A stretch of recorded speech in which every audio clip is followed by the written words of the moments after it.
दोस्तों आज के इस वीडियो में हम घटना चक्र पूर्वालोकन जो 2026 का न्यू एडिशन बुक आया है, जिसमें 71वीं बीपीएससी से लेकर 38वीं बीपीएससी से लेकर 71वीं बीपीएससी तक के कंप्लीट क्वेश्चन का कंपाइलेशन दिया गया है। इनके क्वेश्चन को हम टॉपिक वाइज देखने वाले हैं। कई ऐसे यूट्यूब चैनल है जिसमें ये पूरे बुक का कंपाइलेशन एक ही बार अपलोड कर दिया जाता है। इसमें 10-10 घंटे 12 घंटे की वीडियो होती है और कई लोग उसे लाखों लोग उसे देखते हैं। लेकिन जरा आप सोचिए, क्या लाखों लोगों का सिलेक्शन होता है? नहीं ना, वो ऐसे नहीं होता है। क्योंकि अगर आप एक ही सब्जेक्ट को 10 घंटे 12 घंटे दीजिएगा तो बाकी सब्जेक्ट को क्या कीजिएगा। और सिलेक्शन एक सब्जेक्ट से नहीं होता है। सिलेक्शन के लिए आपको थोड़ा थोड़ा सभी सब्जेक्ट का नॉलेज होना ज़रूरी है। और ये भी कंफर्म नहीं है कि अगर आप 12 घंटे 10 घंटे का पूरा लेक्चर देख लेते हैं तो आपको उस लेक्चर में जितना क्वेश्चन कराया जाएगा वो क्वेश्चन आपको याद ही हो जाए। वो क्वेश्चन आपको याद नहीं हो पाता है। आपको भले लगता है कि हम 10 घंटे आज पढ़े हैं, लेकिन वो 10 घंटे किसी काम के नहीं रहते हैं। क्योंकि जब आपको क्वेश्चन याद ही नहीं हुआ है तो पढ़ने का मतलब क्या बनता है। तो इसलिए आप टॉपिक वाइज चैप्टर को पढ़िए। टॉपिक वाइज पढ़ने से फ़ायदा ये होता है कि आपको बहुत ही कम टाइम में, लगभग 20 मिनट 30 मिनट 40 मिनट एक घंटे में आपको 1 से 2 टॉपिक कवर करा दिया जाता है। और इसको आप चाहे तो रिपीटेड मोड में दोबारा भी देख सकते हैं। और अगर कम टाइम का वीडियो रहता है, जैसे 1 घंटे का 20 मिनट का 30 मिनट का, तो स्टूडेंट को देखने में भी मज़ा आता है। उसे लगता है चलो 20 मिनट का तो वीडियो है, 1 घंटे का तो वीडियो है, इसे देख लेंगे। लेकिन वही अगर आप 5 घंटे 6 घंटे 7 घंटे का मैराथन अगर देखते हैं तो आप एक दिन में पूरा मैराथन कर भी नहीं पाते हैं और इसके चक्कर में अदर सब्जेक्ट को भी छोड़ देते हैं। तो इसलिए इन्हीं सब चीज़ों को देखकर हम लेकर आए हैं टॉपिक वाइज, जिसमें आपको एक दिन में 2 टॉपिक कराया जाएगा, जिसे आप चाहें तो एक बार देखने के बाद मल्टीपल रिवाइज भी कर सकते हैं। और अगर आप चाहें तो ये बुक भी ले सकते हैं। घटना चक्र पूर्वालोकन अध्यायवार विभाजित हल प्रश्न पत्र लगभग 1992 से 2025 तक जो PYQ बीपीएससी के द्वारा पूछा गया है उस सभी का कंपाइलेशन दिया गया है, जिसमें आपको 38वीं बीपीएससी से लेकर 71वीं बीपीएससी प्रारंभिक परीक्षा का जितना भी कंपाइलेशन है, सभी क्वेश्चन का कंपाइलेशन इसमें दिया गया है। जिसमें आपको भारतीय इतिहास, भारतीय राज्य व्यवस्था, समान भूगोल, पर्यावरण पारिस्थितिकी, भारतीय अर्थव्यवस्था, समान ज्ञान, समान गणित, इन सभी का प्रश्न इसमें दिया गया है। तो चलिए हम सबसे पहले अपना फर्स्ट चैप्टर भारतीय इतिहास को स्टार्ट करेंगे। भारतीय इतिहास में जितने भी टॉपिक है आपको एक दिन में 2 टॉपिक, अगर छोटा टॉपिक रहा तो 3 टॉपिक, ऐसे करके पूरा वीडियो प्रोवाइड किया जाएगा, जिससे आपको देखने में भी दिक्कत नहीं होगी। आपको 20 मिनट 30 मिनट या 1 घंटे की वीडियो रहेगी तो आपको देखने में भी मज़ा आएगा और आप रिपीटेड मोड में देख भी सकते हैं। तो चलिए सबसे पहले हम भारतीय इतिहास को शुरू करते हैं। भारतीय इतिहास में सबसे पहले हम प्राचीन भारत को स्टार्ट करेंगे, जिसमें पाषाण काल को देखेंगे। इसमें विस्तृत सॉल्यूशन भी दिया गया है हर एक क्वेश्चन के नीचे। हम उसको सॉल्यूशन को भी एक्सप्लेन करने की कोशिश करेंगे। तो चलिए हम पहले क्वेश्चन से स्टार्ट करते हैं। पहला क्वेश्चन कह रहा है, भारत में पशुपालन एवं कृषि के प्राचीनतम साक्ष्य कहाँ से प्राप्त हुए हैं? तो ये मेहरगढ़ से प्राप्त हुए हैं। राइट आंसर इसका क्या है? Option number D. देखिए इसका विस्तृत सॉल्यूशन भी देखते हैं। सॉल्यूशन में क्या कहा गया है? सॉल्यूशन है, भारतीय उपमहाद्वीप में पशुपालन एवं कृषि के प्राचीनतम साक्ष्य मेहरगढ़ पाकिस्तान से प्राप्त हुआ है। यानी मेहरगढ़ कहाँ है? तो ये वर्तमान पाकिस्तान में है। नवीनतम खोजों के आधार पर भारतीय उपमहाद्वीप में प्राचीनतम कृषि के साक्ष्य स्थल उत्तर प्रदेश के संत कबीर नगर जिले में स्थित लुहरादेव, जिसे लहुरा देवा भी कहते हैं, यहाँ 8000 ईसा पूर्व से लगभग 7000 ईसा पूर्व तक मध्य चावल के साक्ष्य मिले हैं। उल्लेखनीय है कि इस नवीनतम खोज के पूर्व भारतीय उपमहाद्वीप का प्राचीनतम कृषि साक्ष्य वाला स्थल मेहरगढ़ था। यहाँ से गेहूं के साक्ष्य मिले हैं, जबकि प्राचीनतम चावल के साक्ष्य कोल्डिहवा से मिले हैं। और ये बेलन नदी का तट प्रयागराज जनपद में कोल्डिहवा है। तो चलिए अगला क्वेश्चन देखते हैं।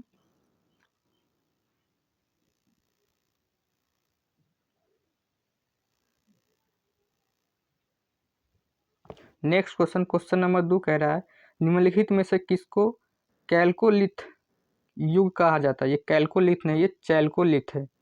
ये चैल्कोलिथ इसे बोला जाता है, चैल्कोलिथ। तो कह रहा है निम्नलिखित में से कौन चैल्कोलिथ है। इसको चौक कर लीजिए, चैल्कोलिथ कहा जाता है। तो किसे चैल्कोलिथ कहा जाता है, ये ताम्र पाषाण काल को चैल्कोलिथ कहा जाता है। चलिए इसका विस्तृत सॉल्यूशन देखते हैं। सॉल्यूशन में क्या कहा गया है, ताम्र पाषाण युग को चैल्कोलिथ पीरियड कहा जाता है।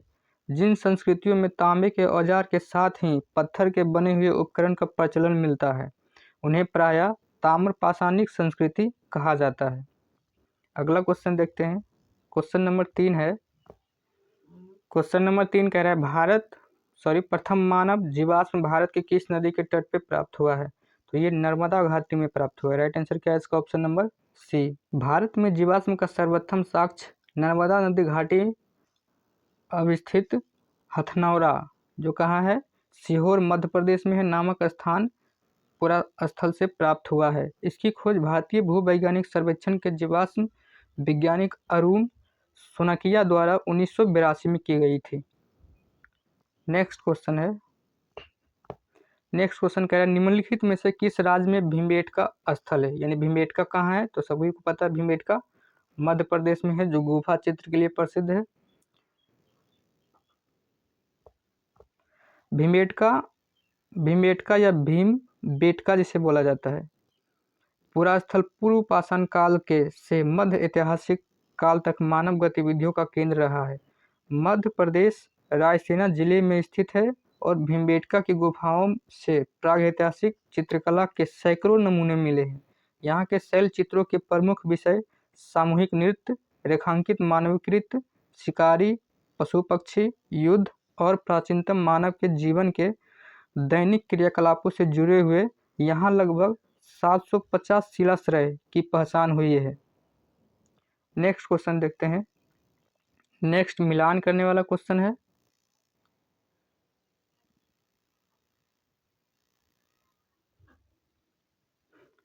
इसको देख लेते हैं।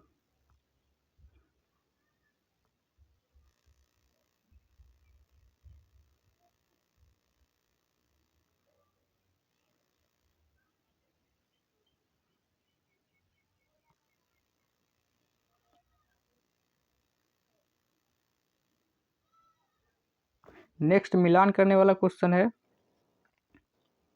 देखिए इसमें बोला है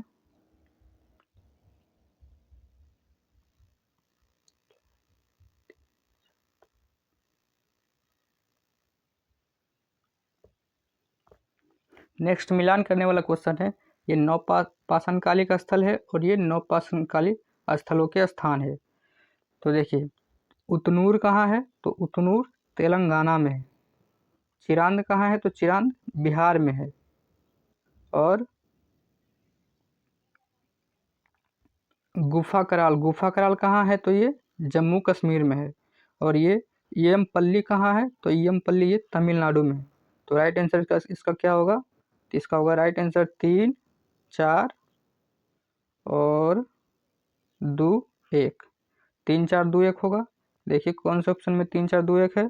तो राइट आंसर क्या होगा इसका, option number C. Option number C is the right answer. अगला क्वेश्चन देखते हैं।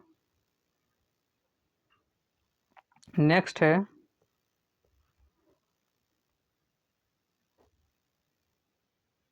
नेक्स्ट भी मिलान करने का है।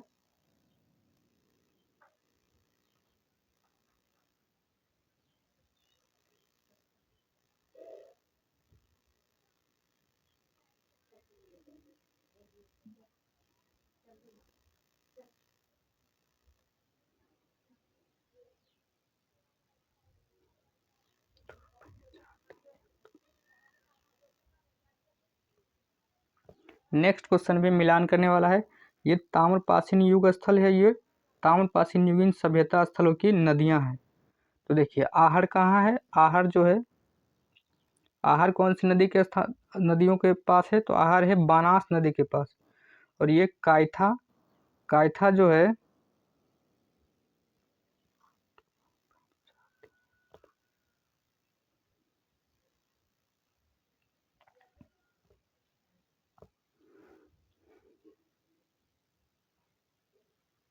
देखिए आहर किस नदी के पास है, तो आहर ये बनास नदी के पास है, और कायथा जो है ये काली नदी के पास है, और सावलदा जो है ये ताप्ती नदी के पास है, और मालवा जो है वो नर्मदा नदी के पास है। तो कौन सा होगा, ये कोड होगा इसका 4-3-1-2। तो राइट आंसर इसका क्या होगा, 4-3-1-2 किस में है, ऑप्शन सी में है। तो option C is the right answer. अगला क्वेश्चन देखते हैं, ये वही है मिलान करने वाला जो ऊपर आपको बताए हैं।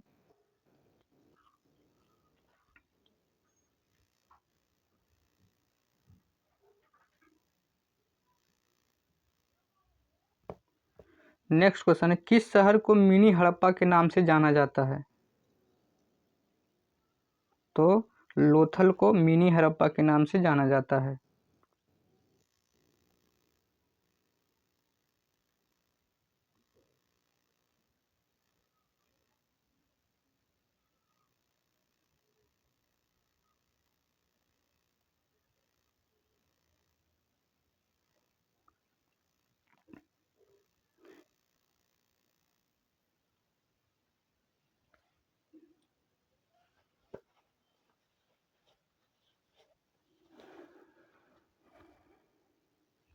तो देखिए अगला टॉपिक शुरू होता है मेरा, अगला टॉपिक शुरू होता है सिंधु सभ्यता एवं संस्कृति।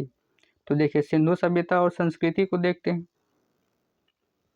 इसमें पहला क्वेश्चन कह रहा है, सिंधु सभ्यता निम्नलिखित में से किस युग में पड़ती है, तो ये किस युग में पड़ती है, इसे आधि ऐतिहासिक काल भी कहा जाता है। सिंधु सभ्यता को आधि ऐतिहासिक काल भी कहा जाता है। ऐतिहासिक काल का निर्धारण पठनीय लेखन कला के आधार पर किया जाता है। लेखन कला से पहले का कालखंड प्राग ऐतिहासिक कालखंड कहलाता है। भारतीय इतिहास में लगभग 300 ईसा पूर्व से 600 ईसा पूर्व के काल को खंड को क्या कहते हैं, आदि ऐतिहासिक माना जाता है। सैंदव सभ्यता क्या है, एक आदि ऐतिहासिक काल है, क्योंकि यहाँ पर लेखन कला का ज्ञान तो है परंतु अभी तक इसे पढ़ा नहीं जा सका है।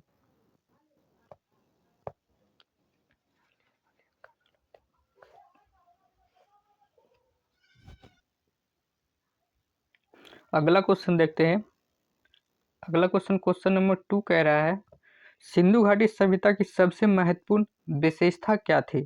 तो देखिए इसकी महत्वपूर्ण विशेषता क्या थी, तो यहाँ पे पक्की ईंटों से बनी इमारत थी, प्रथम असेंबली यानी मेहराब भी था, पूजा स्थल भी था, कला और वास्तुकला भी था। तो राइट आंसर क्या होगा इसका, ऑप्शन नंबर ई। ऑप्शन नंबर ई उपयुक्त में से कोई नहीं या उपयुक्त में से एक से अधिक।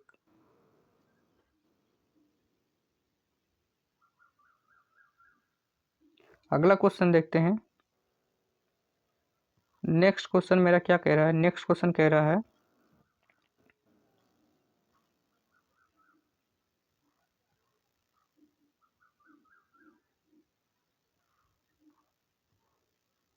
नेक्स्ट क्वेश्चन क्वेश्चन नंबर 3 क्या कह रहा है, किस शहर को मिनी हड़प्पा के नाम से जाना जाता है।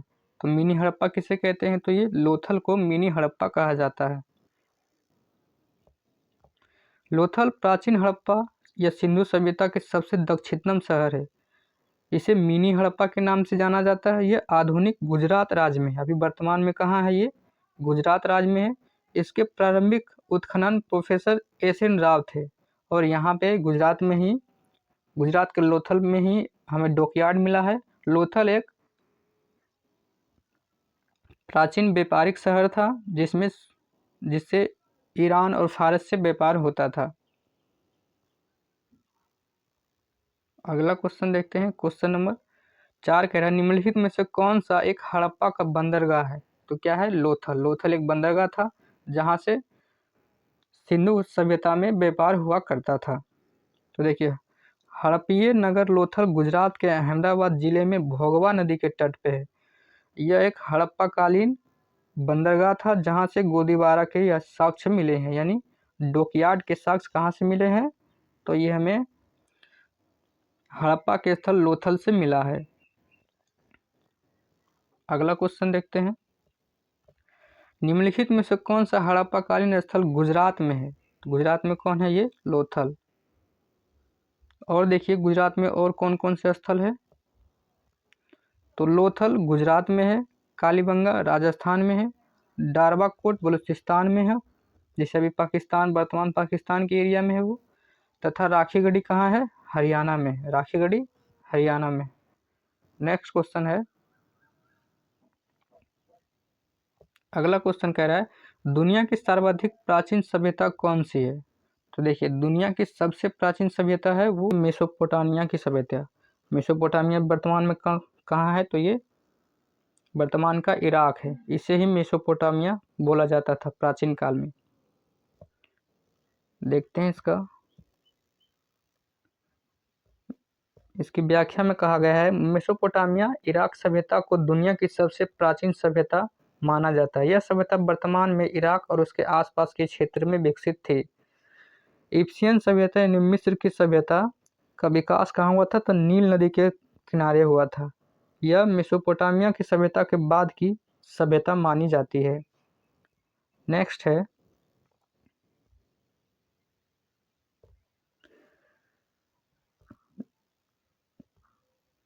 नेक्स्ट क्या कह रहा है, निम्नलिखित में से कौन सा जानवर सिंधु घाटी सभ्यता के लोगों को परिचित नहीं पता था? मतलब कौन सा जानवर थे जो सिंधु घाटी सभ्यता में नहीं पाए गए थे? तो देखिए, सिंधु घाटी सभ्यता में बैल भी पाया गया था, हाथी के भी साक्ष्य मिले हैं, लेकिन घोड़े का साक्ष्य नहीं मिला है। तो राइट आंसर क्या है इसका? ऑप्शन नंबर बी, यानी घोड़े वहाँ नहीं पाए गए। घोड़े और गाय, एक है गाय और एक है शेर, यानी शेर भी वहाँ, ये तीनों जानवर भी वहाँ नहीं पाए गए हैं, गाय, घोड़ा और शेर। अगला क्वेश्चन देखते हैं, ये सब उतना इम्पोर्टेंट नहीं है, सबको ध्यान रखने की भी जरूरत नहीं है। नेक्स्ट क्वेश्चन कह रहा है, निम्नलिखित में से हड़प्पा कालीन स्थल से टेराकोटा का हल प्राप्त हुआ, यानी टेराकोटा का हल कहाँ से प्राप्त हुआ है? टेराकोटा एक प्रकार का मिट्टी का बना हुआ हल होता है, उसे ही टेराकोटा बोलते थे। तो देखिए, टेराकोटा बनवाली से भी मिला है और कालीबंगा से भी मिला है। तो राइट आंसर क्या है इसका? ऑप्शन नंबर डी, उपयुक्त में से कोई नहीं या उपयुक्त में से एक से अधिक। देखिए, प्रश्नगत विकल्पों में बनवाली हरियाणा, कालीबंगा राजस्थान नामक सिंधु घाटी सभ्यता से हल की खोज से संबंधित टेराकोटा की प्रकृति प्राप्त हुआ है। नेक्स्ट क्वेश्चन है,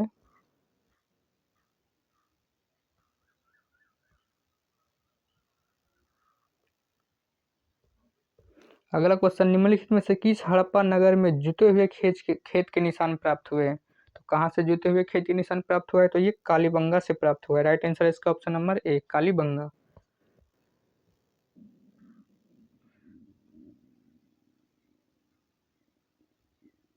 देखिए, हरियाणा के फतेहाबाद जिले में स्थित बनवाली, हरियाणा के फतेहाबाद में स्थित बनवाली से क्या मिला है? तो पक्की मिट्टी की बनी हुई हल की प्रकृति प्राप्त हुई है। खंबात की खाड़ी में स्थित भोगवा नदी के किनारे स्थित लोथल, लोथल से क्या मिला है? तो गुरुद्वारा डॉकयार्ड के साक्ष्य मिले हैं। राजस्थान के हनुमानगढ़ में स्थित घग्घर नदी के किनारे बसा कालीबंगा, कालीबंगा से क्या प्राप्त हुआ है? जूते हुए खेत के साक्ष्य प्राप्त हुआ है। और गुजरात के धौलावीरा से हड़प्पा लिपि के बड़े आकार के 10 चिन्हों वाला एक लकड़ी के साइनो बोर्ड भी मिला है। तो नेक्स्ट क्वेश्चन देखते हैं,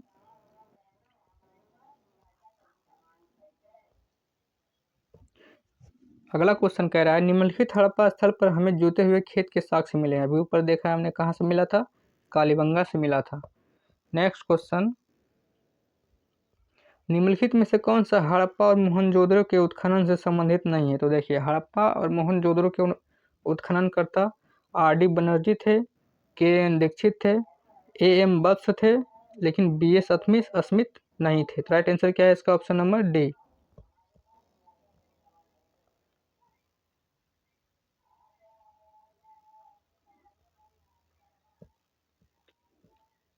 नेक्स्ट क्वेश्चन है, अगला क्वेश्चन कह रहा है, हड़प्पा में मिट्टी के बर्तनों पर सामान्यतः किस रंग का उपयोग होता था? तो किस रंग का उपयोग होता था? तो लाल रंग का उपयोग होता था। राइट आंसर क्या है इसका? Option number A.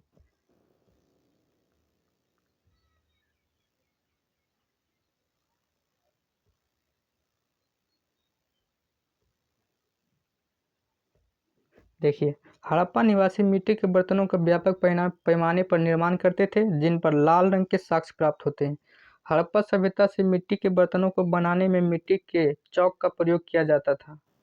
किसका प्रयोग करते थे वो? तो चौक का प्रयोग करते थे। डिजाइन के आधार पर इन बर्तनों को दो श्रेणियां थी, यानी डिजाइन के आधार पर इसे दो श्रेणियों में बांटा गया था। एक तो बिना डिजाइन के थे और दूसरे चित्रित मृदभांड थे। मृदभांडों को बनाने वाले मिट्टी में रेत का मिश्रण था, जिनको पकाने पर हरे और भूरे रंग का रूप ले लेता था। यानी जब इसको पकाया जाता था तो ये हरे भूरे लाल रंग का हल्के भूरे लाल रंग का रूप ले लेता था। इन मृदभांडों के ऊपरी हिस्से लाल रंग की पुताई की जाती थी तथा निचले हिस्से में काले रंग और विभिन्न प्रकार के चित्रकारी की जाती थी। नेक्स्ट क्वेश्चन है, आईआईटी खड़गपुर के अध्ययन दल की रिपोर्ट के अनुसार लगातार कितने वर्षों की ना वर्षा होने के कारण सिंधु घाटी सभ्यता का पतन हो गया? तो राइट आंसर क्या है इसका? ऑप्शन नंबर डी, लगभग 900 वर्षों तक वर्षा नहीं हुई थी। ऐसे तो कई इतिहासकार कहते हैं कि वहाँ सिंधु घाटी सभ्यता के पतन का सबसे प्रमुख कारण वहाँ की बाढ़ थी। नेक्स्ट क्वेश्चन देखते हैं। अब अगला टॉपिक आया है वैदिक काल। हमने पाषाण काल पढ़ा, सिंधु घाटी सभ्यता पढ़ा। अब नेक्स्ट टॉपिक है वैदिक काल। तो चलिए हम वैदिक काल को देखते हैं। निम्नलिखित में से कौन ऋग्वैदिक युग से संबंधित नहीं है?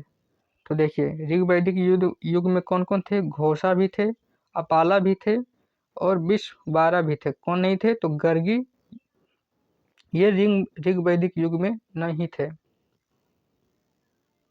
देखिए इसका विस्तृत सॉल्यूशन क्या दिया गया है। घोषा, अपाला और विश्ववारा ये तीनों ऋग्वैदिक में सूक्त या मंत्रों की दृष्ट स्त्रियां हैं, अतः इन्हें ऋग्वैदिक युग से संबंधित माना जाता है। इसके विपरीत गर्गी जो है वो उत्तर वैदिक उपनिषदिक युग की दार्शनिक है, ना कि ऋग्वैदिक युग की। तो ये जो गर्गी है ये कौन से युग की है? ये उत्तर वैदिक युग की है। बाकी घोषा, अपाला और विश्ववारा ये कौन से युग की है? तो ये ऋग्वैदिक युग की है।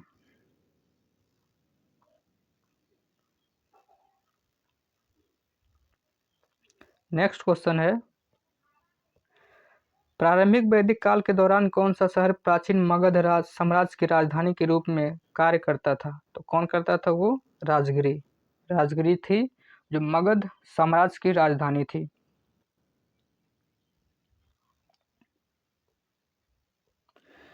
प्रारंभिक वैदिक काल के दौरान राजगिरी, वर्तमान राजगीर, प्राचीन मगध साम्राज्य की राजधानी के रूप में कार्य करता था। मगध का पहला राजवंश कौन था? तो बृहद्रथ था। बृहद्रथ का उल्लेख ऋग्वेद से प्राप्त होता है। ऐसे तो मगध का प्रारंभिक शासक बिंबिसार था, लेकिन ऋग्वेद में उल्लेख है कि मगध पर सबसे पहला राजवंश जो था वो कौन था? बृहद्रथ था। नेक्स्ट अगला क्वेश्चन है, ऋग्वेद का कौन सा मंडल पूर्णतः सोम को समर्पित है? तो देखिए ऋग्वेद का जो 9वां मंडल है ये सोम देवता को समर्पित है। तो राइट आंसर क्या है इसका? ऑप्शन नंबर सी। ऋग्वेद में कुल कितने मंडल है? तो 10 मंडल है, जिसमें 9वां मंडल में 114 सूक्त सोम को समर्पित है। सोम आर्यों का मुख्य पेय था, जिसमें मुजबत चोटी से प्राप्त किया जाता था। जिसे कहाँ से प्राप्त किया था? तो मुजबंत चोटी से प्राप्त किया जाता था। ऋग्वेद के 10वें मंडल में 4 वर्णों की उत्पत्ति का उल्लेख प्राप्त होता है, यानी कि वर्णों का जो उल्लेख है वो किसमें है? वो 10वें मंडल में है। नेक्स्ट क्वेश्चन देखते हैं। अगला क्वेश्चन, ऋग्वेद संहिता का 9वां मंडल पूर्णतः किसको समर्पित है? तो किसको समर्पित है? तो ये सोम और इसके पेय पर नामांकित देवता को समर्पित है। राइट आंसर क्या है इसका? Option number D. ऊपर हमने व्याख्या देखा है। अब अगला क्वेश्चन देखते हैं, गायत्री मंत्र किस पुस्तक से मिलता है? तो गायत्री मंत्र किस में लिखा गया है? तो ये ऋग्वेद से प्राप्त होता है। गायत्री मंत्र ऋग्वेद में उल्लेखित है। इसके रचनाकार कौन थे? तो विश्वामित्र थे। यह मंत्र ऋग्वेद के तृतीय मंडल में वर्णित है। कौन से मंडल में है ये? तो तृतीय मंडल में है गायत्री मंत्र की चर्चा। यह गायत्री मंत्र किसको समर्पित है? तो ये भगवान सूर्य को समर्पित है। नेक्स्ट क्वेश्चन देखते हैं। अगला क्वेश्चन है, किस काल में अछूतों की अवधारणा स्पष्ट रूप से उदत्त हुई थी? तो किस काल में छूत अछूत की अवधारणा आई थी? तो ये धर्मशास्त्र के समय में आई थी। राइट आंसर क्या है इसका? Option number D. नेक्स्ट देखते हैं। अगला क्वेश्चन कह रहा है, भारतीय उपमहाद्वीपों में लोहे का प्रयोग कब शुरू हुआ? तो आप जानते हैं कि लोहे की खोज कब हुई थी? तो उत्तर वैदिक काल में हुई थी। और उत्तर वैदिक का काल जो था वो ऋग वैदिक के काल के बाद का काल था। तो राइट आंसर क्या होगा इसका? ऑप्शन नंबर ई, उपयुक्त में से कोई नहीं।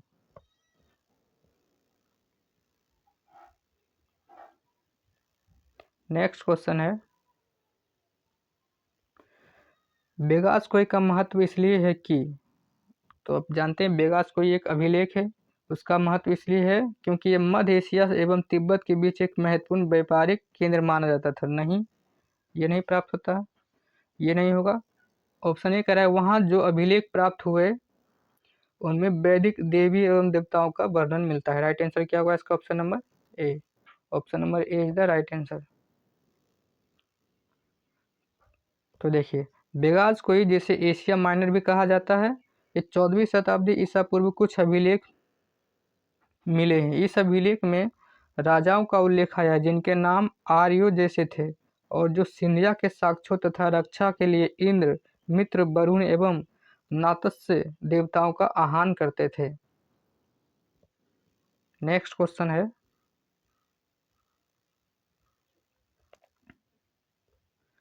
अगला क्वेश्चन कह रहा है, प्रसिद्ध 10 राजाओं का युद्ध किन नदियों के तट पर लड़ा गया? तो दशराज का युद्ध किस नदी के तट पर लड़ा गया था? तो ये पुरुषनी नदी के तट पर लड़ा गया था, जिसे वर्तमान में रावी बोला जाता है।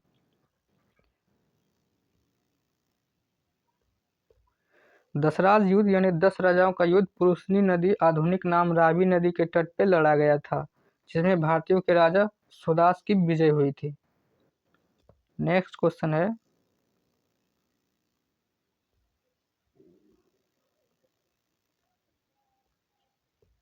उत्तर वैदिक काल के दौरान रचित किस प्राचीन भारतीय ग्रंथ में दार्शनिक भजन, ब्रह्मांड विज्ञान और नैतिकता पर चर्चित शामिल है? तो कौन सा था? उत्तर वैदिक काल में किसकी रचना हुई थी? तो ऋग्वैदिक काल में तो ऋग्वेद की रचना हुई थी, यजुर्वेद की रचना हुई थी, लेकिन उपनिषद की रचना जो है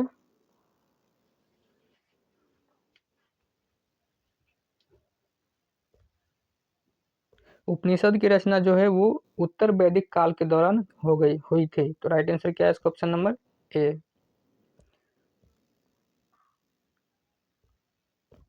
उत्तर वैदिक काल के दौरान रचित उपनिषद में दार्शनिक संवाद और ब्रह्मांड विज्ञान और नैतिकता पर चर्चाएं शामिल है।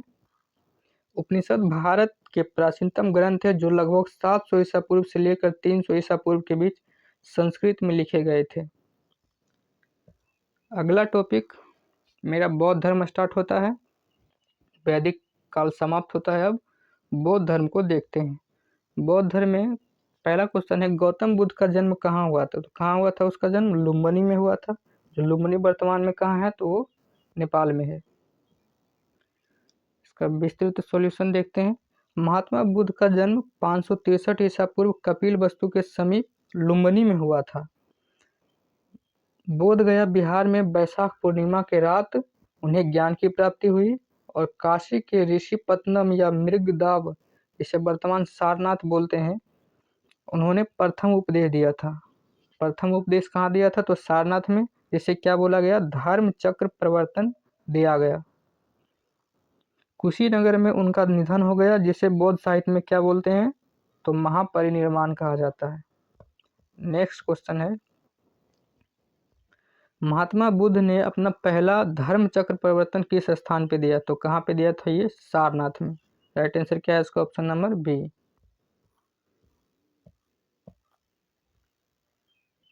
नेक्स्ट क्वेश्चन है, गौतम बुद्ध ने अपना प्रथम उपदेश कहाँ दिया? तो प्रथम उपदेश कहाँ दिया था? तो वो सारनाथ में दिया था, जिसे धर्मचक्र प्रवर्तन बोला गया।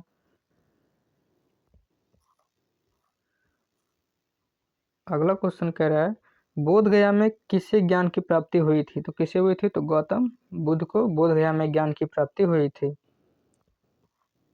व्याख्या हमने ऊपर देखा है। अब देखिए, ये मिलान करने वाला क्वेश्चन आया है, तो चलिए इसको मिलाते हैं। कह रहा है, बुद्ध के जीवन के 4 महत्वपूर्ण घटनाओं और उनसे संबंध 4 स्थानों का नीचे उल्लेख है। यह 2 स्तंभ, स्तंभ 1 और स्तंभ 2 में अंकित है। आपको उनका सुमेलन करना है। तो देखिए, जन्म कहाँ हुआ था? तो जन्म लुम्बिनी में हुआ था। ज्ञान की प्राप्ति कहाँ हुई थी? तो बोध गया में हुई थी। प्रथम प्रवचन कहाँ दिए थे? तो सारनाथ में दिए गए थे। और निधन कहाँ हुआ था? तो निधन कुशीनगर में हुआ था, जिसे महापरिनिर्वाण कहा गया।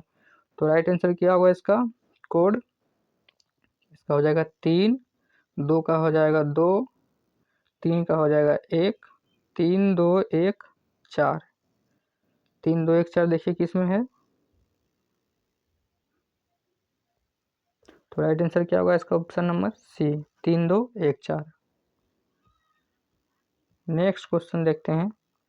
अगला क्वेश्चन क्या कह रहा है मेरा, कौन सी बौद्ध संगति बिहार में आयोजित नहीं हुई थी? तो बिहार में कौन सी आयोजित नहीं हुई थी? तो चतुर्थ। प्रथम अजातशत्रु के कार्यकाल में मगध में हुई थी, द्वितीय वैशाली में हुई थी, और तृतीय ये पाटलिपुत्र में हुई थी, और चतुर्थ जो है वो कुंडलवन कश्मीर में हुई थी। ये बिहार के बाहर हुआ था। प्रथम बौद्ध संगति में बुद्ध के महापरिनिर्वाण के तुरंत बाद राजगीर यानी आधुनिक राजगीर में किया गया था। और किस में कहाँ पे किया गया था? तो ये सप्तपर्णी गुफा में आयोजित की गई थी। द्वितीय बौद्ध संगति प्राचीन वैशाली नगर में की गई थी, और तृतीय पाटलिपुत्र में किया गया था अशोक के कार्यकाल में। नेक्स्ट क्वेश्चन है,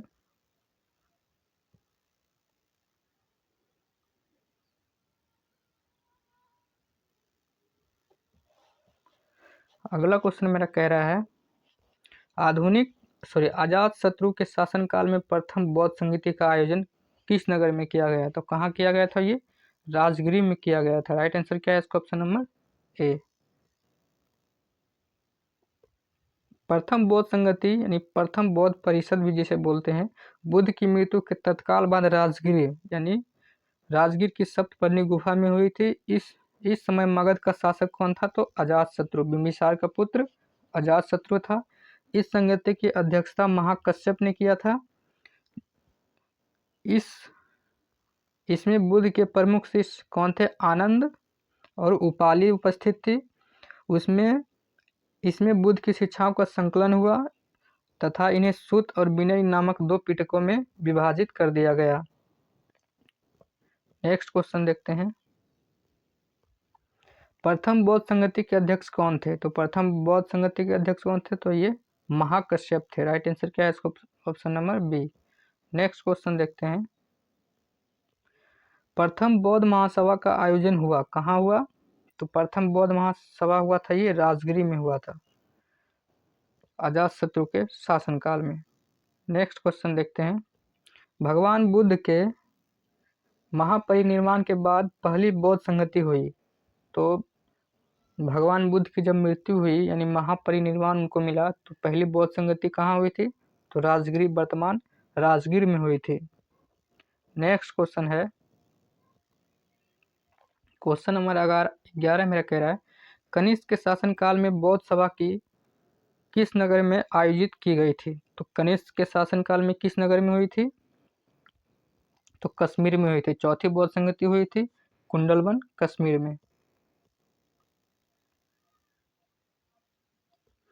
चौथी बौद्ध धर्म की चौथी और अंतिम संगति सभा कुषाण शासक कनिष्क के राज्यकाल में कश्मीर के कुंडलवन में आयोजित हुई थी। इसकी अध्यक्षता कौन किया था? तो वसुमित्र किए थे, और अश्वघोष जो थे इसके उपाध्यक्ष थे। यहाँ बौद्ध ग्रंथों के कठिन अंशों पर सम्यक विचार किया गया और प्रत्येक पिटक पर भाष्य लिखे गए। कनिष्क ने इन्हें ताम्र पत्रों पर खुदवाकर एक स्तूप रखवा दिया। त्रिपिटक में लिखे गए इन्हीं भाष्य को क्या बोलते हैं, तो विभाषा शास्त्र कहते हैं। उल्लेखनीय है कि पहली बौद्ध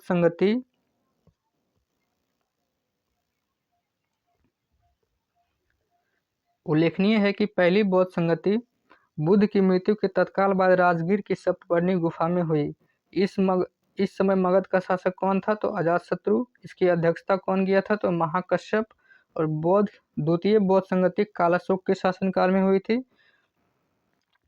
और ये लगभग 100 वर्षों के पश्चात हुआ था। नेक्स्ट क्वेश्चन देखते हैं। और इसके आचार्य कौन थे, तो आचार्य थे साबा कामिर। इसे सर्वकामनी भी बोला जाता है। नेक्स्ट क्वेश्चन देखते हैं। अगला क्वेश्चन कह रहा है, इनमें से किस शासक ने चतुर्थ बौद्ध संगीति का आयोजन किया। तो देखिए, चतुर्थ बौद्ध संगीति का आयोजन किसके काल में हुआ था, तो कनिष्क के काल में हुआ था। Option C is the right answer. Next question देखते हैं। अशोक के शासनकाल में बौद्ध सभा किस नगर में आयोजित की गई थी, तो कब कहाँ की गई थी, तो ये पाटलिपुत्र में आयोजित की गई थी। राइट आंसर क्या है इसका, option number B. Next question देखते हैं। तृतीय बौद्ध सभा किस स्थान पर बुलाई गई, तो तृतीय बौद्ध सभा कहाँ बुलाई गई थी, तो ये पाटलिपुत्र में राजा अशोक के समय बुलाई गई थी। ये सब हमने ऊपर देखा है, वही सब लिखा गया है इसमें। नेक्स्ट क्वेश्चन देखते हैं।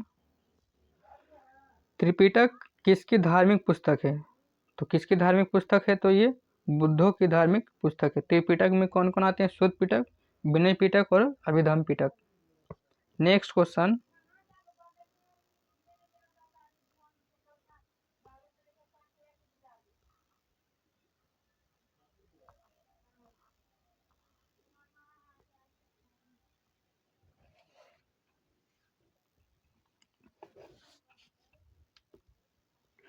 अगला क्वेश्चन मेरा कह रहा है, निम्नलिखित में से कौन सा महायान बौद्ध धर्म और हीनयान बौद्ध धर्म के बीच मूलभूत अंतर का प्रतिनिधित्व करता है। तो कौन सा अंतर है, तो इनके जो देवी देवताओं की मूर्ति पूजा की जो प्रक्रिया थी, ये दोनों का मूलभूत अंतर था। तो राइट आंसर क्या है इसका, ऑप्शन नंबर सी।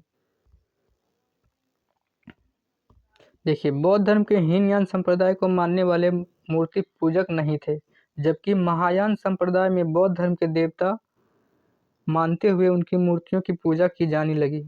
यानी महायान क्या करते थे, बुद्ध को देवता मानकर उनकी पूजा करते थे, जबकि हीनयान मूर्ति पूजा में विश्वास नहीं करते थे। यह बौद्ध धर्म के दोनों संप्रदायों में मूलभूत अंतर था। क्या था, तो यही अंतर था इन दोनों के बीच। नेक्स्ट अगला क्वेश्चन क्या कह रहा है, अगला क्वेश्चन कह रहा है, बोध गया में बोधि वृक्ष अपने वंश की इस पीढ़ी का है। तो देखिए, इसमें बीपीएससी ने बताया कि ये पंचम पीढ़ी का है, लेकिन ये सही नहीं है। इसका विस्तृत व्याख्या देखते हैं। विस्तृत व्याख्या में क्या कहा गया है कि महाबोधि मंदिर स्थित वर्तमान बोधि वृक्ष वह नहीं है जिसके नीचे बैठकर महात्मा बुद्ध ने ज्ञान की प्राप्ति किया था।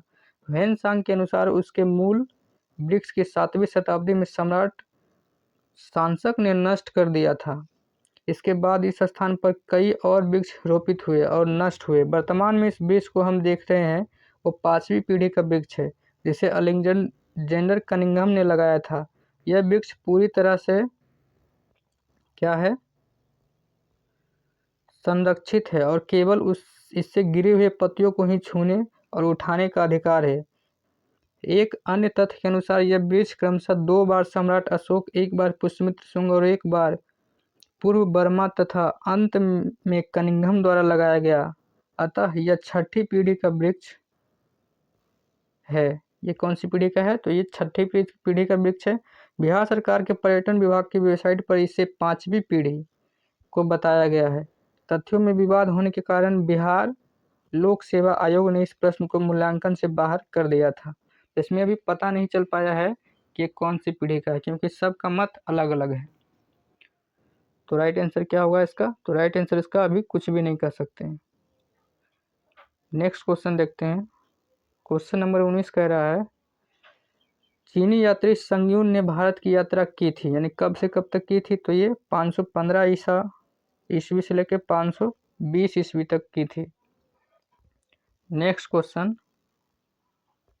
अगला क्वेश्चन कह रहा है गौतम बुद्ध को एक देवता का स्थान किस राजा के युग में दिया गया, तो किसके युग में दिया गया था, ये कनिष्क के युग में दिया गया था। नेक्स्ट क्वेश्चन देखते हैं, वे शिक्षक जिनसे बुद्ध ने महाभिनिष्क्रमण के बाद सबसे पहले ज्ञान प्राप्ति की थी वो कौन थे, तो वो अलारकराम और रुद्रक रामपुत्र थे। राइट आंसर क्या होगा इसका, ऑप्शन नंबर सी। महाभिनिष्क्रमण के बाद ज्ञान की खोज में महात्मा बुद्ध अलार कलाम के आश्रम पहुंचे तथा उनसे दीक्षा ली और अलार कलाम के आश्रम में उन्होंने तपस्या की, किंतु वे इससे संतुष्ट नहीं हुए और अलार कलाम सांख्य दर्शन के आचार्य थे। अलार कलाम कौन थे, तो ये सांख्य दर्शन के आचार्य थे और अपनी साधना शक्ति के लिए विख्यात थे। अतः अलार कलाम एवं रुद्रक रामपुत्र से महात्मा बुद्ध ने पहले ज्ञान की प्राप्ति ली थी। तो सबसे पहले उनको ज्ञान की प्राप्ति कौन दिए थे, तो अलार कलाम और रुद्रक रामपुत्र। नेक्स्ट क्वेश्चन देखते हैं, अगला क्वेश्चन मेरा कह रहा है निम्नलिखित में से कौन सी बात बौद्ध धर्म और जैन धर्म में समान नहीं है, तो कौन सी समान नहीं है, तो ये आत्मदमन, यानी आत्मदमन मतलब होता है आत्मदमन और भोग की अति का परिहार एवं मध्य वर्ग का अनुसरण केवल बौद्ध धर्म में किया जाता है, जैन धर्म में नहीं, बल्कि वेदों की परमाणुता के प्रति अनास्था, कर्मकांड की फलवत्ता का निषेध एवं प्राणियों की हिंसा का निषेध दोनों धर्मों में किया गया। नेक्स्ट क्वेश्चन देखते हैं, नालंदा विश्वविद्यालय ज्ञान का महान केंद्र था, तो किसके ज्ञान का महान केंद्र था, तो ये बौद्ध धर्म का था। राइट आंसर क्या है इसका, ऑप्शन नंबर ए। तो आज का मेरा ये वीडियो यहीं पे समाप्त होता है। इस वीडियो में हम 4 टॉपिक को कवर करने की कोशिश की है, जिसमें पाषाण काल, सिंधु घाटी सभ्यता, वैदिक काल और बौद्ध धर्म को कवर कर दिया है। इसी तरह मैं 3-4 टॉपिक को कवर कराऊंगा, जिससे वीडियो लंबी भी नहीं होगी, आप लोग देखने में बोर भी नहीं होंगे और आपका टाइम भी बचेगा और इस टाइम को आप दूसरे सब्जेक्ट में यूटिलाइज कर सकते हैं। तो मिलते हैं अगले वीडियो में, तब तक के लिए सभी को जय हिंद।